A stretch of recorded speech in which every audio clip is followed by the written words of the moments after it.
The WBTV newsroom right now. More fallout coming from that CNN investigation into North Carolina Lieutenant Governor Mark Robinson. WBTV confirming minutes ago that the top 4 staffers in the Lieutenant Governor's office have resigned. Chief Investigative Reporter Nick Oxner is here live with these breaking details. Nick? Yeah, Caroline, John, I confirmed the departures as Robinson's now former Chief of Staff, myself, Brian Levecki. We got off the phone. We've been texting just in the last 10 minutes or so. He and 3 other top aides in his official state office have all resigned. Levecki, Communications Director John Waugh, Policy Director Jonathan Harris, and Nathan Lewis, Director of Government Affairs, has all resigned their posts in the Lieutenant Governor's office.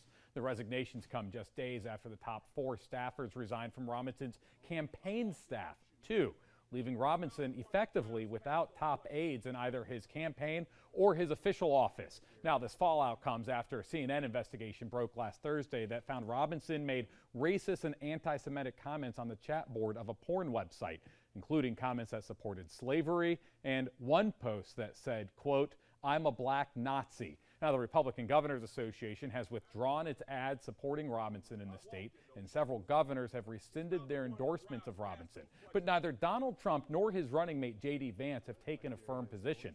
Trump has just been silent, even as Robinson has been absent from 2 campaign events in Wilmington on Saturday and in Mint Hill just earlier today. But watch how J.D. Vance responded when I asked him about Mark Robinson at a rally on Monday. Nick Oxner at WBTV. I want to ask you about Lieutenant Governor Mark Robinson. The Lieutenant Governor was with you on stage, with you in... Here's my view on the Lieutenant Governor. First of all, what he said or didn't say is ultimately between him and the people of North Carolina. The people of North Carolina are going to make that decision.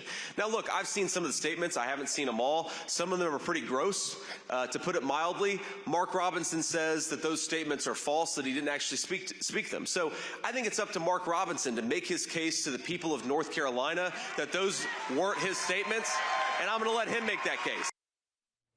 Yeah, the Trump campaign was also silent in my response to questions about Robinson today, asking them directly whether they supported Mark Robinson as the candidate for president. We should note held his event at a manufacturing facility owned by a company that had also hosted Robinson, owned by a man who's made max-out contributions to Robinson as well. Wow. So let's be real clear on this. Earlier, the campaign staff members had resigned, many of them. Yes. But this is separate. This is the Lieutenant Governor's office. Yes. So top 4 staffers in both the campaign and official office. All right, Nick, thank you. We're going to send things over now to Jamie Bull in the